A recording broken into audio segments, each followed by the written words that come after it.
Assalamualaikum warahmatullahi wabarakatuh.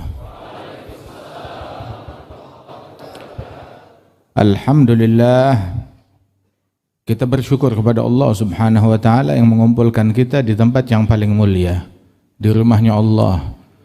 Allah taala menjadikan ini tempat sebagai tempat yang paling dicintai oleh Allah. Nabi Muhammad bersabda, "Ahabbul bilad ilallah masajiduha." Tempat yang paling disukai oleh Allah dari suatu negeri adalah masjid-masjidnya. Wa abghadul bilad ilallah aswaguha.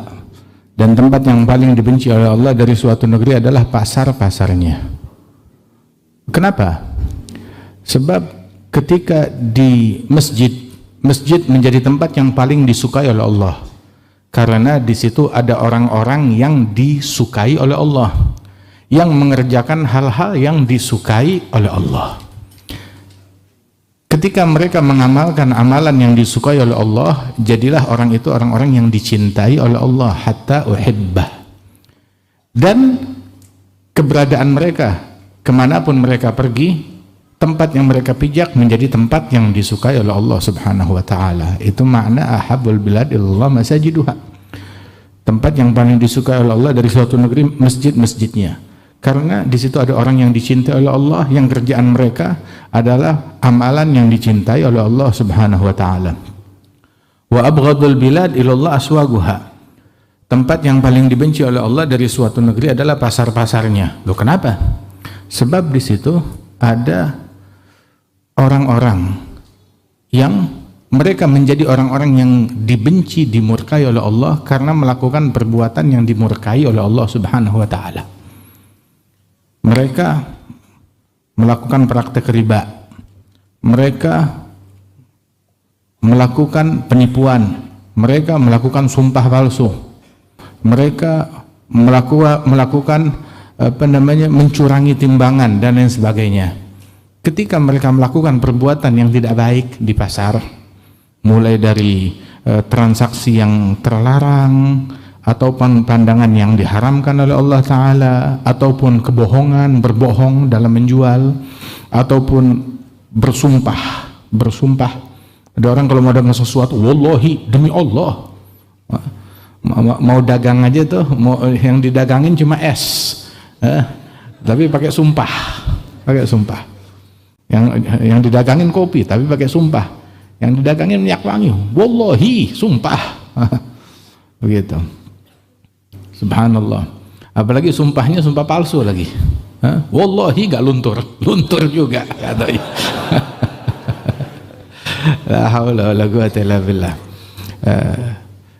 Kemudian juga ketika itu dilakukan, berubahlah orang yang melakukannya menjadi orang yang dibenci oleh Allah, sehingga tempat-tempat yang dilakukan maksiat menjadi tempat yang dimurkai, yang dibenci oleh Allah Subhanahu wa taala. Ini kita kumpul di tempat yang paling disukai oleh Allah. Insyaallah bersama orang-orang yang dicintai oleh Allah Ta'ala. Dan yang kita kerjakan kerjaan yang dicintai oleh Allah Ta'ala. Kita berzikir, kita bersolawat, kita sholat jamaah, maghrib berjamaah, isya berjamaah. Masya Allah. Itu katanya itu diantara bentuk minimal memakmurkan malam, minimal qiyamul lail, maghrib jamaah, isya jamaah, subuh jamaah. Itu minimal. Kalau disempurnakan nanti sebelum subuh, walaupun 15 menit sebelum subuh udah di atas sejadah, maka lebih sempurna lagi qiyamul lailnya dia. Nah, dikatakan kita ini melakukan amalan yang disukai oleh Allah Ta'ala, dan kita menyebut, mengenang, merayakan turut bergembira dengan kelahiran makhluk yang paling dicintai oleh Allah Ta'ala, namanya Nabi Muhammad sallallahu alaihi wasallam. Perayaan Maulid. Apa sih perayaan Maulid? Ini kan kita mumpung masih di awal-awal bulan Rabiul Awal. Orang banyak merayakan Maulid. Apa sih merayakan Maulid? Asal tahu aja, almar'u aduwwun majahil. Orang itu memusuhi hal-hal yang dia tidak kenal, yang dia nggak tahu. Kadang yang dimusuhi cuma istilahnya doang. Karena paranoid dengan suatu istilah, hingga kalau udah dengar kata istilah tersebut yang dia tidak pahami apa istrinya, itu bid'ah, itu syirik, itu sesat. Emang apa sih itu? Merayakan Maulid. Apa sih merayakan Maulid?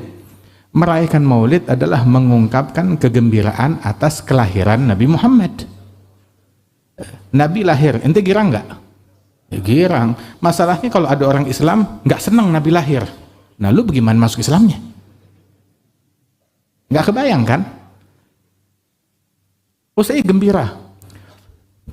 Gembira dengan Nabi Muhammad, boleh semua gembira. Mengungkapkan kegembiraan, nah itu yang menjadi permasalahan yang dipermasalahkan oleh orang.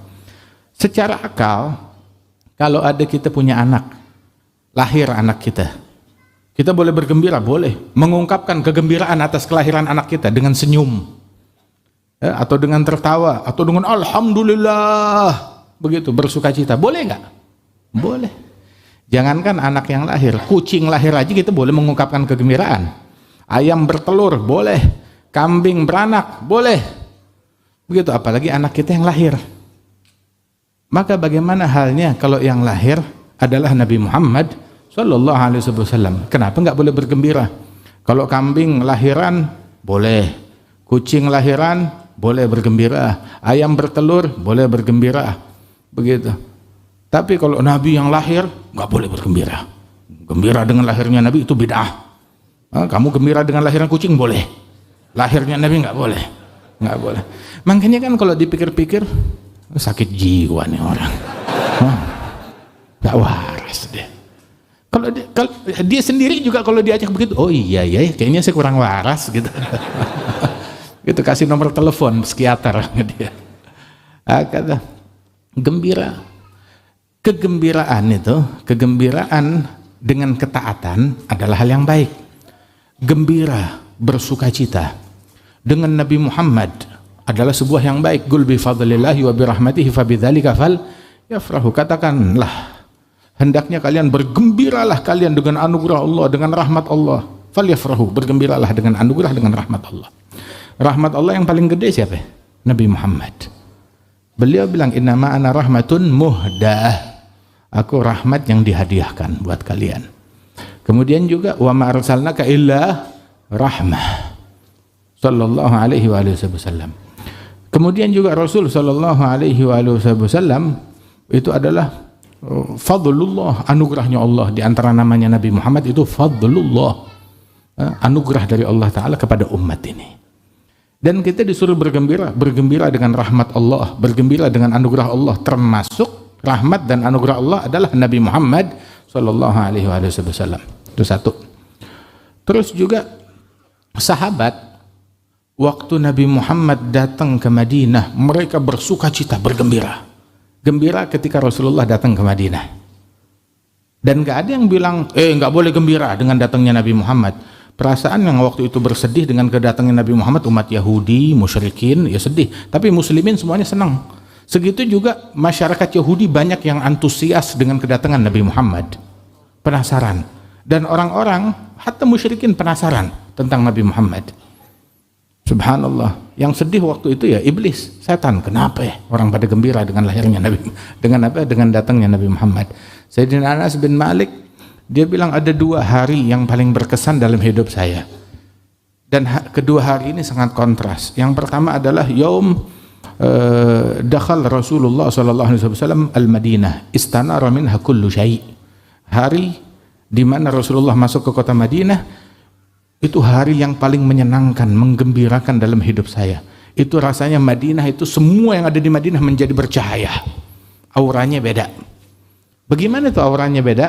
Ini kebanyakan yang hadir di sini atau yang mendengarkan, ente berasa gak waktu Habib Umar kemarin datang ke Indonesia? Banyak di antara kita nggak ketemu atau bersalaman. Ada yang hadir, ada yang nggak hadir, tapi kebanyakan mengikuti dari streaming. Alhamdulillah. Alhamdulillah dengan adanya streaming tersebut, Masya Allah. Alhamdulillah. Ini MRBJ TV juga turut membantu dan menyebarkan hal-hal yang demikian. Alhamdulillah, nikmat dari Allah Subhanahu wa Ta'ala. Nah itu waktu Habib Umar datang, rasanya tuh auranya beda. Kita kayaknya ini masih Indonesia nih, masih. Tapi rasanya tuh beda deh.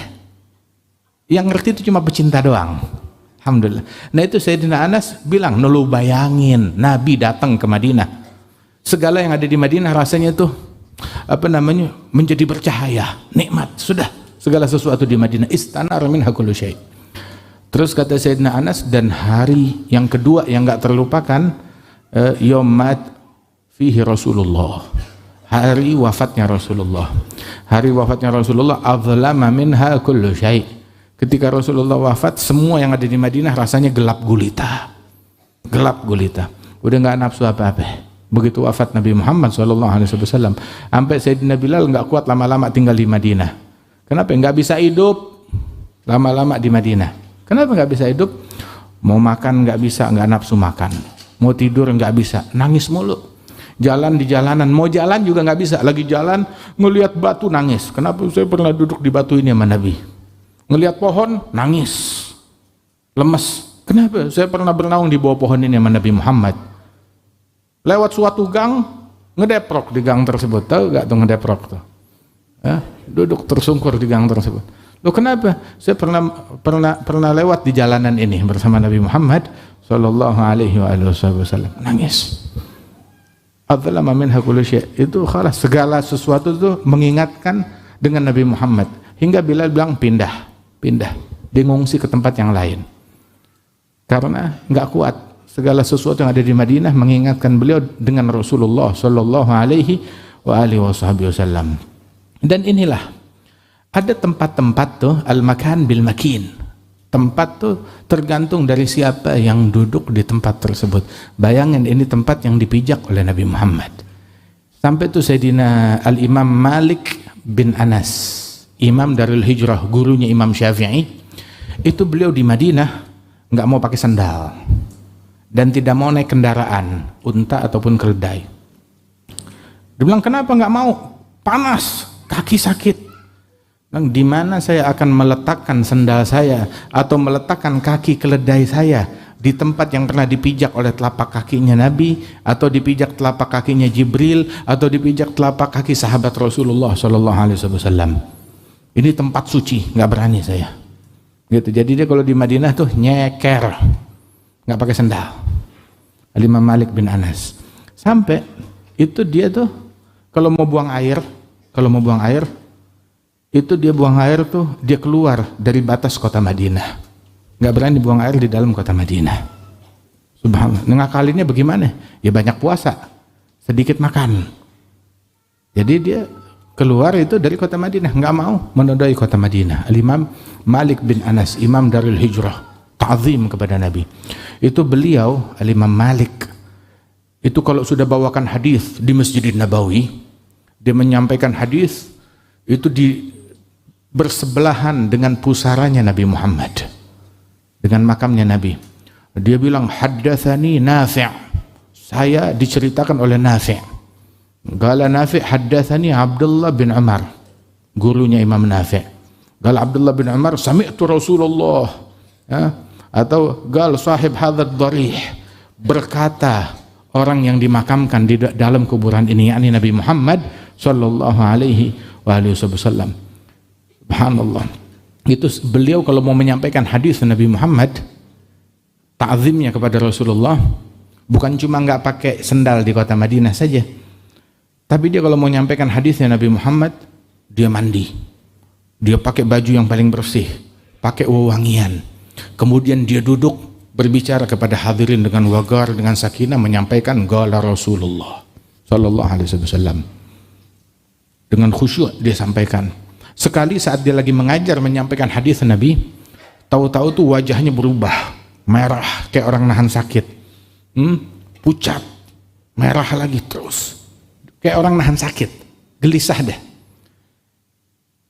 Tapi dia nggak putus pembicaraannya, dilanjutkan sampai selesai. Begitu udah selesai majelis, dia panggil satu muridnya, dia ke pinggiran masjid, dia panggil satu muridnya, sini. Lihat di belakang saya ada apa? Dibuka baju bagian belakangnya, didapati itu ada agrab, ada kalajengking. Dan kalajengking itu udah mematuk beliau tuh udah belasan kali. Bilang, ya Imam, kenapa nggak dari tadi kamu bilang? Bilang, nggak boleh saya memutus hadisnya Nabi Muhammad cuma gara-gara kalajengking. Mati dah, jangan saya memutus hadisnya Nabi Muhammad sallallahu alaihi wasallam. Tuh pecinta Nabi kayak begitu, ta'zim kepada Nabi sampai sedemikian rupa. Imam Malik bin Anas, Imam Darul Hijrah, pemimpin para ulama pada masanya, pada zamannya, Sayyidina Malik bin Anas radhiyallahu anhu ardah, punya ta'zim dan kecintaan yang luar biasa kepada Nabi Muhammad dan semua yang berkaitan kepada Nabi Muhammad. Bahkan tuh disebutkan Sayyidina, ini yang namanya cinta kepada Nabi, cinta dan iman tuh nggak bisa dipisahkan, nggak terpisahkan. Nggak kebayang tuh yang namanya iman tanpa cinta kepada Rasulullah, nggak ada. Artinya kalau nggak ada cinta berarti imannya nggak ada. Iman udah pasti cinta kepada Nabi Muhammad. Ada satu orang masuk Islam, sahabat Rasulullah. Begitu dia masuk Islam, langsung di statement, ya Rasulullah, kata Thumamah bin Uthal, Sayyid Bani Hanif, ma kana ala wajhil ard wajh abghad ilayya min wajhik. Di muka bumi nggak ada muka, wajah yang lebih saya benci melebihi wajahnya engkau tadinya. Tapi sekarang wajahmu ahabbul wujuh ilai, menjadi wajah yang paling saya cintai. Ya Rasulullah, nggak ada di muka bumi kaum yang lebih saya benci daripada kaummu, sahabat-sahabatmu ini, Muhajirin dan Ansar. Sekarang nih sahabatmu menjadi orang yang paling saya cintai. Tiap orang yang punya hubungan sama Nabi menjadi orang yang paling saya cintai. Ya Rasulullah, kata Sumamah, sampai tanah nggak ada kampung yang lebih saya benci melebihi Madinah, kampungnya kamu. Dan sekarang kampungmu ini Madinah menjadi tempat yang paling saya cintai lebih daripada kampung saya sendiri. Lah Umar bilang, lihat, sampai batu, sampai tanah, sampai pasir yang diinjak oleh Nabi Muhammad itu menjadi tempat yang paling dia cintai. Cinta kepada Nabi Muhammad termasuk tanah yang diinjak oleh telapak kakinya Nabi Muhammad sallallahu alaihi wasallam. Hadza din. Itu agama kayak begitu. Cinta, tanpa cinta nggak kebayang yang namanya iman. Bilang saya cinta kepada Nabi Muhammad, cuma jangan disebut-sebut deh. Cinta kepada Nabi cuma jangan sebut-sebut Nabi Muhammad. Orang kalau cinta sesuatu seneng kalau sesuatu yang dicintai itu disebut, diceritakan. Al-Imam Al-Haddad itu beliau bilang, idza fatani gurbul ahibbati wal liga fa fi dzikrihim unsun li wahsyati khatiri. Apabila saya kehilangan kesempatan, nggak punya kesempatan untuk bisa dekat dengan orang yang saya cintai, yang saya kasihi, maka di dalam sebutan mereka, dalam mengenang mereka, dalam cerita mereka, itu membawa kenyamanan, ketentraman, menggantikan itu semuanya. Dengan menyebut mereka, menceritakan mereka. Sahabat Rasul SAW tahu gak hobinya apa? Hobinya mereka cerita tentang Nabi Muhammad, kisah Nabi Muhammad. Mereka yang nyampaikan kita tentang Rasulullah, ucapannya Nabi, gerakannya Nabi, keseharian Nabi, kegiatannya Nabi. Sampai mereka tuh penasaran. Kita udah ngelihat Nabi di medan perang, di medan tempur seperti apa. Kita udah ngelihat Nabi Muhammad kalau di perjalanan seperti apa. Tahu gak Nabi itu kalau di perjalanan, ya kalau lagi safar, tahu-tahu mereka berhenti untuk berkemah, istirahat berkemah. Masing-masing bagi tugas. Udah otomatis, saya dirikan kemah, saya mencari air, masing-masing itu udah punya tugasnya. Terus Nabi juga tunjuk tangan, saya juga punya tugas. Apa? Tugas saya ngumpulin kayu bakar, kata Nabi Muhammad. Ngumpulin kayu bakar di padang pasir, nyari kayu bakar bagaimana caranya? Saya ngumpulin kayu bakar, cari kayu bakar sampai ketemu, ya diikat, dipikul. Sallallahu alaihi wasallam. Itu kayak begitu. Bukan mau jadi bos, mau enak sendiri, enggak, kerja. Subhanallah. Sampai itu pernah Al-Habib Abi Bakar bin Ali Al-Masyhur, Syekhana Al-Habib Abu Bakar bin Ali Al-Masyhur, itu beliau pernah khuruj dakwah, keluar dakwah di satu tempat, mobilnya mogok. Saat mobilnya mogok, ya, perlu didorong, dia yang turun ikut ngedorong tuh mobil, ikut turun. Habib naik aja, enggak, ikut turun ngedorong. Mau ganti, supirnya bilang, ya tugas kamu dari awal supir, kenapa sekarang jadi mau dorong, nyupir. Subhanallah, emang udah kayak begitu. Dari mana? Warisan dari Nabi Muhammad sallallahu alaihi wasallam. Seperti itulah. Itu bahkan Rasul Shallallahu Alaihi Wasallam tuh sampai bilang saya yang cari kayu bakar, kata Nabi Muhammad Shallallahu Alaihi Wasallam. Sampai sahabat tuh kalau udah dalam perjalanan udah mentok, bilang ya Rasulullah, Nabi bilang ayo kita sholat, sini ada air gak buat wudhu, dibawain air semangkok, ini gelas gedean dikit satu mangkok, dibawakan air semangkok, bilang mana air buat wudhu, buat kita semua wudhu pasukan. Bilang ya Rasulullah air habis, yang ada cuma di mangkok itu tuh semangkok buat satu pasukan, di pasukan cuma ada satu mangkok itu. Oh, kata Nabi, ya sudah. Nabi masukin tangannya, terus persediaan air udah habis, yang di tempat air semuanya udah habis, maka Nabi masukkan tangannya ke dalam mangkok tersebut. Dia masukin tangannya ke dalam mangkok yang penuh air itu, saat tangannya masuk airnya luber, ya kan? Masuk tangan airnya luber. Cuma anehnya luberannya nggak berhenti, ngalir terus. Sahabat pada nadahin, ngambil itu air. Begitu, diambil pancinya mereka, diambil wadahnya mereka, diambil tempat air mereka untuk nampung itu air. Semuanya bukan lagi minum, yang ngumpul buat masak, yang nyimpen, yang wudhu, yang mandi. Satu sahabat bilang, kalau saya yang saya banyakin minum tenggak sebanyak-banyaknya itu air. Kenapa? Sebab itu air memancarnya dari sela-sela jari Nabi Muhammad SAW. Itu mangkoknya saking kecilnya sampai Nabi nggak bisa melebarkan tangannya. Saking tuh mangkok kecil sampai nggak bisa ngelebarin tangannya secara maksimal, agak begini. Saking kecilnya itu mangkok. Sahabat yang dekat bilang seolah-olah tuh kayak di sela-sela jari Nabi tuh kayak ada pancaran air. Itu air tuh, air yang diminum sama sahabat itu waktu lebih afdal dari air Zam-Zam. Lebih afdal dari air yang ada di telaganya Nabi Muhammad tuh di akhirat kelak. Makanya dia bilang afdalul miyahi ma'un gad naba' baina asabi'in nabiyil muttaba'a. Air yang paling afdal, air yang memancar dari sela-sela Nabi Muhammad, teladan kita. Itu air yang paling afdal. Semuanya ada yang wudhu, ada yang mandi, ada yang masak. Bilang kalau saya minum sebanyak-banyaknya. Kapan lagi bisa dapetin yang kayak begitu? Masya Allah. Kapan lagi bisa dapetin yang seperti itu?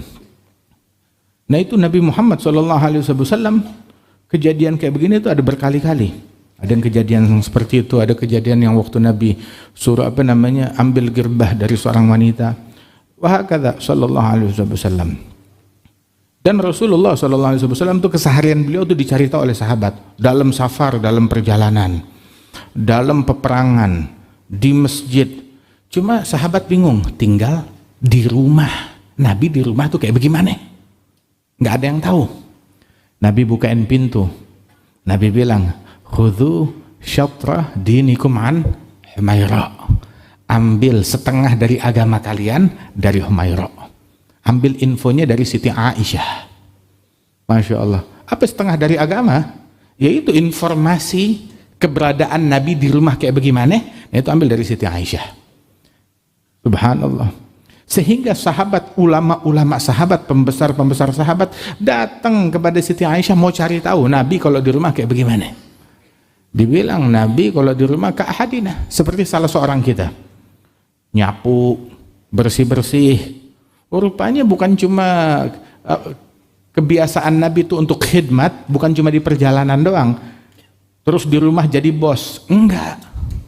Nabi di rumah nyapu. Tuh, sallallahu alaihi wasallam.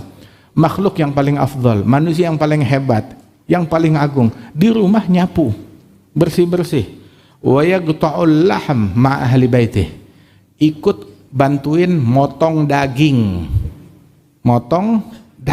sama keluarganya, ikut bantuin motong daging bersama mereka. Kemudian juga bercanda, tertawa, ramah, romantis Nabi Muhammad. Jadi itu kita mencontoh Nabi bukan mencontoh Nabi pas Nabi sholat doang. Di luar sholat kita nyontoh yang lain. Bisnis nyontohnya Yahudi Nasrani. Giliran sholat nyontoh Nabi Muhammad. Kawinan nyontohnya ke Perancis. Berpakaian nyontohnya Itali. Begitu. Sholat nyontoh Nabi, haji nyontoh Nabi. Begitu. Mati Kalau mati juga nyontoh Nabi Muhammad, pakai dikafanin segala macam. Begitu hidup nggak nyontoh Nabi. Mau matinya nyontoh Nabi, hidupnya nggak nyontoh Nabi Muhammad sallallahu alaihi wasallam. Ada Rasul sallallahu alaihi wasallam teladan dalam segala hal. Pernah tuh Nabi Muhammad waktu itu baru menikah dengan salah seorang istri beliau. Saat baru menikah pas pagi harinya itu istri disediakan unta untuk naik dalam perjalanan nih, dalam safar. Saat disediakan unta untuk naik nggak ada tangga, ya kan, di perjalanan. Maka tahu apa yang Nabi lakukan? Begitu membawa istri dekat depan unta, langsung Nabi Muhammad duduk di bawah dekat unta itu, duduk seperti orang jongkok, meletakkan lututnya satu di bawah. Begitu diperintahkan istrinya, sini naik ke pundak saya. Istrinya meletakkan kakinya di pundaknya Rasulullah untuk naik ke unta, terus Nabi berdiri baru bisa naik ke atas unta. Masya Allah, begitu akhlaknya Rasul Sallallahu Alaihi Wasallam, pribadinya Nabi Muhammad. Sampai dalam satu perjalanan itu bersama Siti Aisyah radhiyallahu anha wa ardhaha, Siti Aisyah bilang, Rasulullah, apa kalau bahasa kita tuh apa gabut apa tuh, bosen nih bahasanya begitu. Terus mau main apa? Kita balapan lari. Nabi diajakin balapan lari, lewatan nggak tuh? Ya kan, diladenin, ayo. Pas udah gitu Nabi lagi nggak sehat, lagi nggak fit. Balapan lari baik, lomba lari. Kadang tuh Nabi kalau dalam perjalanan udah pasukan jalan duluan, ntar kita nyusul. Begitu. Bersama Siti Aisyah. Balapan lari. Saat balapan lari yang menang Siti Aisyah, girang dia menang. Mungkin karena kondisi Nabi kurang fit. Dalam kesempatan yang lain perjalanan lagi, Siti Aisyah bilang, "Ya Rasulullah, yuk kita balapan lagi." Ayo kita balapan lari. Saat balapan lari yang menang Nabi Muhammad, kondisinya lagi fit rupanya. Maka Siti Aisyah bersedih. Nabi bilang, nggak usah sedih, ya, hadhihi bitilk, ini kemenangan ini untuk menebus kekalahan saya yang lalu. Jadi kamu nggak kalah, kita seri sekarang, kita seri, kata Rasulullah SAW. Itu sekali tuh di masjidnya Nabi tuh ada apa ya namanya, festival atau apa, ada pertunjukan. Datang tamu dari Habasyah, mereka ingin memamerkan tuh di hadapan para sahabat kepandaian mereka bermain tombak. Dipersilahkan oleh Nabi Muhammad menarik orang untuk datang. Salah satu metode dakwah, menarik orang untuk datang di masjid, memamerkan keahlian, kepandaian mereka bermain tombak. Siti Aisyah penasaran, saya juga mau nonton. Boleh nonton, cuma jangan desek-desekan sama orang laki, ya. Jangan buka-bukaan aurat, jangan jadi fitnah. Mau nonton boleh, silakan. Bagaimana cara nontonnya? Gini, rumahnya Nabi, rumahnya Siti Aisyah itu pintunya langsung ke dalam masjid, nempel. Jadi buka pintu langsung masjid. Nabi kalau lagi i'tikaf, kadang tuh kepalanya dimasukkan ke rumah, disisirin oleh Siti Aisyah yang ada di dalam rumah. Boleh, silakan. Nabi pegangin tuh apa namanya, tirai dengan tangannya Rasulullah. Itu Siti Aisyah dia gelantungan di belakangnya Nabi Muhammad. Ya, jadi digendong di belakang gitu. Ya, melihat tuh dari balik kepalanya Rasulullah ngintip. Ya, Nabi bukain tirai, jadi nggak bakal kelihatan sama orang. Nonton. Sampai namanya anak kecil kan, masih muda, Siti Aisyah tertarik, asyik. Sudah wahai Aisyah, sudah selesai? Belum ya Rasulullah, ntar dulu. Dia sih enak, tinggal ini kan orang suruh gendong dia. Suruh gendong, suruh bukain hordeng tirai. Bilang, sudah wahai Aisyah, udah selesai? Bilang, belum, masih. Ya sudah, udah 3 kali ditanya, masih bilangnya belum, ya sudah biarin aja deh. Sampai udah sekian lama, dia bilang, ya Rasulullah, khalas hasbuk, cukup. Sudah. Gembira Siti Aisyah. Subhanallah. Itu akhlaknya Nabi tuh kepada kaum wanitanya seperti itu. Ini kan kita kadang bicara akhlak apa namanya, dimaki jangan nyaut begitu. Iya kalau dimaki orang, kalau dimaki bini Orang tadi dengar Habib Ali bilang dimaki jangan nyaut, dimaki jangan nyaut. Siap, saya jalankan. Nyampe rumah udah gagal semuanya. Oh gitu, yang ketawa berarti rumahnya begitu emang. Lah enggak, insya Allah. Yang bininya hadir insya Allah aman, selamat insya Allah. Dengar kata. Oh yang enggak hadir juga insya Allah biar nonton deh. Nah itu apa namanya? Kadang kita bisa sabar sama orang, tapi sabar sama anak bini kagak. Sama orang kita bisa ngertiin, maklumin, kita nerima diapain aja sama orang. Tapi giliran sama keluarga kita, sama anak istri, kita nggak bisa terima. Emosi kita bangkit. Jangan begitu. Al-agrabun aula bil ma'ruf. Orang kerabat kita yang terdekat dengan kita, mereka adalah yang paling berhak dengan kebaikan kita, dengan budi pekerti kita. Tunjukin budi pekertinya Nabi Muhammad SAW. Jangan kita mudah terpancing, terprovokasi. Jangan bahasanya sumbu pendek. Dipancing, diprovokasi, udah kepancing aja, ikut-ikutan aja. Tunjukin akhlaknya Nabi, bukan cuma ke orang. Ada orang sopan sama suaminya orang, sama suami sendiri enggak. Sopannya sama suami orang. Ada juga baik sama istrinya orang. Ramah sama istrinya orang, bukan sama istri sendiri. Itu diantara tanda-tanda akhir zaman, anak lebih bakti sama bapaknya orang lain daripada sama bapaknya sendiri. Sama bapaknya orang, bapak lu udah makan, ibu lu udah makan. Bapak sendiri dia nanya udah makan atau belum. Itu diantara min alamatis sa'ah, tanda akhir zaman tuh kayak begitu. Nah karenanya itu kita nggak usah muluk-muluk akhlak di luaran, akhlak di dalam rumah kita, sama anak kita, sama istri kita, sama keluarga kita, sama kerabat kita, itu seperti apa akhlak kita terhadap mereka. Tahu gak Siti Khadijah itu beliau tuh nggak pernah jerit-jerit sama suaminya, sehingga dapat ganjaran dari Allah Subhanahu wa taala surga, bi baitin fil jannah min qasab la nasab fihi wala sakhab. Rumah yang terbuat dari permata di surga, nggak ada keluh kesah di dalamnya, dan juga di dalamnya nggak ada rintihan, nggak ada jeritan, nggak ada melengking di dalam surga tersebut. Yang mau di surga tuh nggak ada keluh kesah, nggak ada rintihan, nggak ada melengking. Rumah dia yang di dunia jangan ada rintihan, jangan ada melengking, jangan ada keluh kesah. Orang tuh kalau banyak ngeluh, umurnya pendek. Umurnya pendek, orang kalau banyak ngeluh. Jantungan, nggak sehat buat jantung. Dan paling kagak enak tuh orang yang doyan ngeluh. Apa aja ngeluh, kok gini, kok gitu. Orang kalau udah doyan ngeluh tuh udah kagak enak. Hidupnya kagak enak. Orang ketemu dia bawaannya males. Kenapa? Takut dikomplain. Sampai Nabi bilang tuh syarrun nas, seburuk-buruknya manusia. Siapa seburuk-buruknya manusia? Man faragahun nas makhafata fuhsyih. Orang menghindar dari dia. Kenapa? Nggak kuat sama mulutnya. Mulutnya nyelekit, mulutnya pedes, begitu. Komplain, marah-marah mulu, nggak kuat. Orang menghindar karena nggak kuat sama mulutnya. Tapi Nabi Muhammad ngangenin. Kenapa? La yaqulu wa la yaf'alu illa ma'rufa. Yang keluar dari dia semua hal yang indah, semua hal yang bagus, semua hal yang enak. Ini saya kenal sama Habib Umar bin Hafidh. Habib Ali juga kenal sama Habib Umar bin Hafidh. Lebih lama dari saya malah. Itu dari tahun 93 waktu beliau datang ke Indonesia. Berarti udah berapa tahun ya?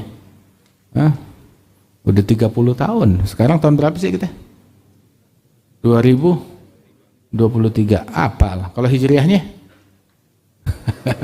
Tahun 45 hijriah. Tahun 45 hijriah. Itu dari tahun 93 kita kenal sama Habib Umar. Sampai kemarin tuh nggak pernah tuh dengar yang kagak enak dalam ucapan, dalam perbuatan. Semuanya indah, semuanya enak, semuanya ngangenin. Siti Aisyah tuh habis Rasulullah meninggal tuh orang-orang pada datang nanya, wahai ya ummah, wahai ibunda. Padahal nih yang ngomong nih orang yang seusia dengan bapaknya. Tapi mereka bilang ini istrinya Nabi, ummahatuhum, ibunda kami.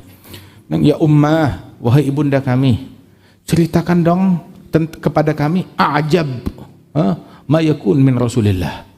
Ceritakan kepada kami hal yang paling menakjubkan dari Rasulullah. Yang paling menakjubkan, semuanya menakjubkan. Nabi Muhammad semuanya menakjubkan. Kata Siti Aisyah. Tapi ini ada satu hal. Nabi karena sallallahu alaihi wasallam karena khuluquhul Quran, akhlaknya itu Al-Quran. Terus dalam ucapan yang lain Siti Aisyah bilang kana yadhkurullah ta'ala fi kulli ahyani. Selalu ingat, selalu zikir kepada Allah dalam setiap keadaannya beliau. Selalu ingat, selalu zikir kepada Allah Subhanahu wa taala. Itu Siti Aisyah. Intinya itu Nabi itu, tentang Nabi itu udah berkesan di hati semua orang. Sahabat Rasulullah sallallahu alaihi wasallam. Ini kita bulan Maulid. Kita bulan Maulid, ayo bawain dong Nabi ke rumah kita. Bawain Nabi ke rumah kita, bawa Nabi Muhammad ke rumah kita, bawa sifatnya, bawa akhlaknya, bawa sunnahnya, bawa perangainya. Begitu bawa sebutan Nabi Muhammad. Masa orang rumah kita nggak tahu Nabi kayak bagaimana? Dia bisa tahu riwayat hidup pemain bola.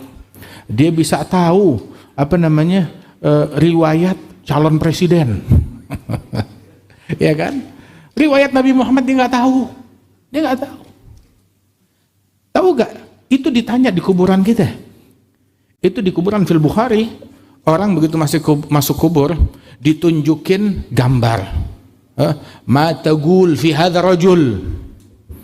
Apa yang kamu ketahui? Apa yang mau kamu ucapkan tentang orang ini? Ayo ceritakan tentang dia.